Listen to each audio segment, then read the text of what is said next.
Resuming debate, the honourable member for Etobicoke North. Mr. Speaker, science has always been and must remain a driving force for smart public policy. By providing evidence how to best treat autism spectrum disorder and dementia, for example, to ensure the safety and efficacy of our prescription drugs, to mitigate and adapt to climate change, to monitor our freshwater lakes and ozone, to protect species at risk, and the list goes on. Scientific evidence helps us understand how a rapidly changing world affects our environment and health. Science should always be impartial in its application, and it is vitally important for administrators to affirm that they believe in the scientific process and in transparency and accountability. Mr. Speaker, policies affect people.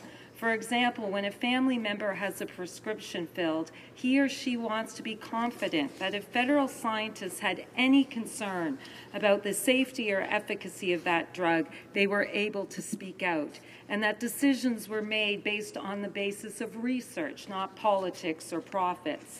Only in such a policy-making environment can we feel that a drug is safe, that our air, food, and water are safe.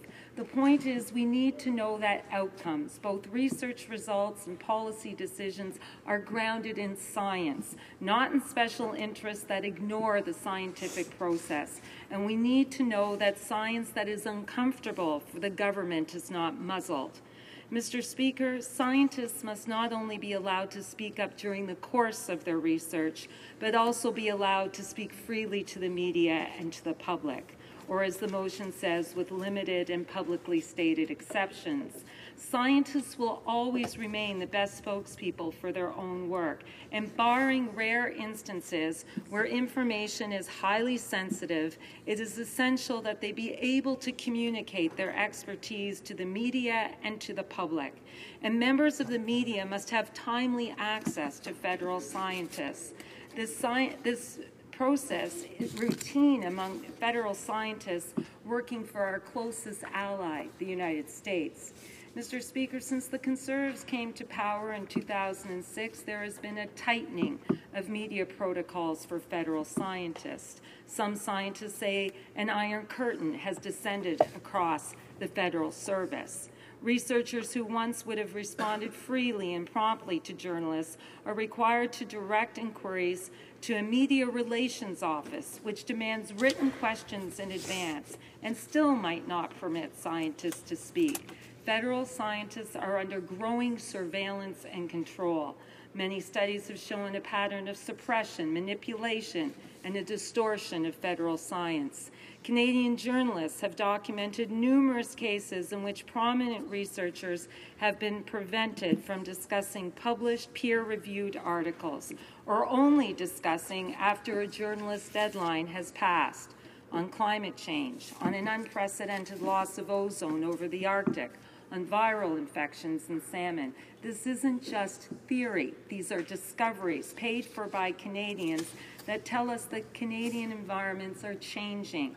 Why would the government want to work so hard to prevent Canadians from knowing this?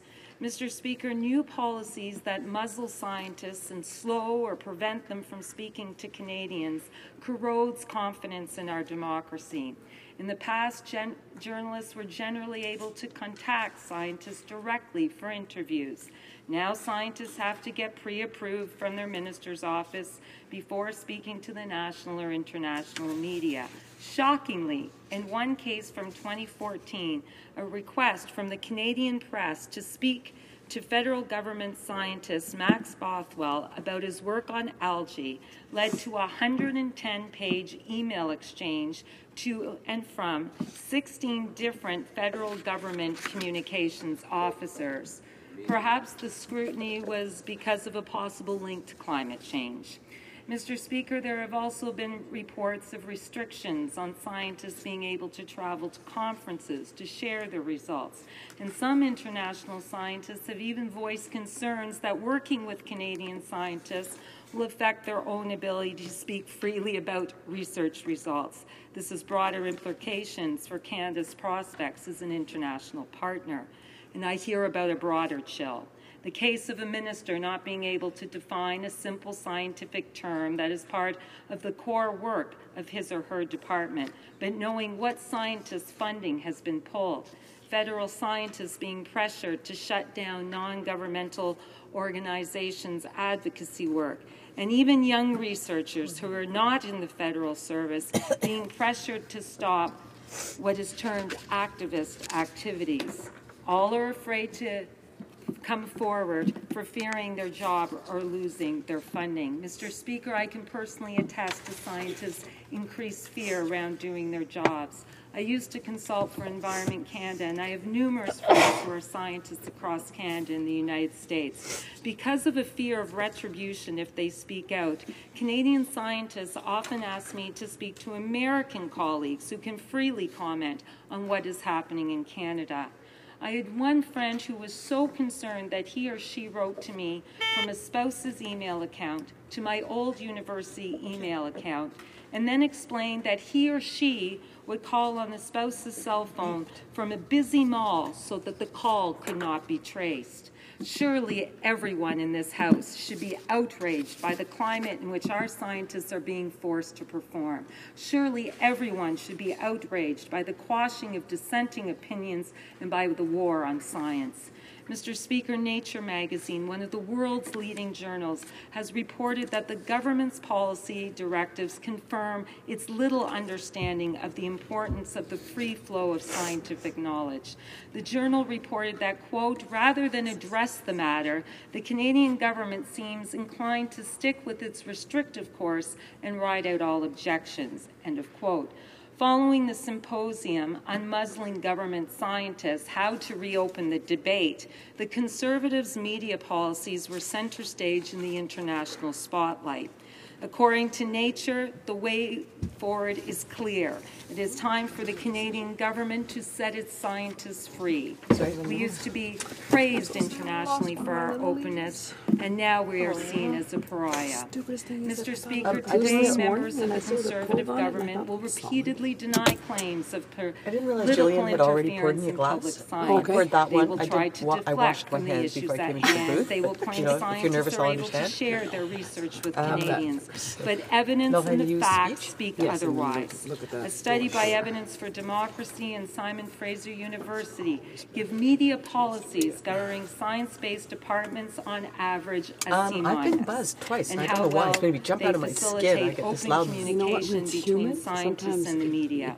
Moreover, a survey last year of 4,000 Canadian scientists found that 74% thought the sharing of government science findings with the Canadian public had become too restrictive. Twice. Mr. Speaker, scientists, the media, and Canadians themselves have taken note of the Conservative government's chilling war on science.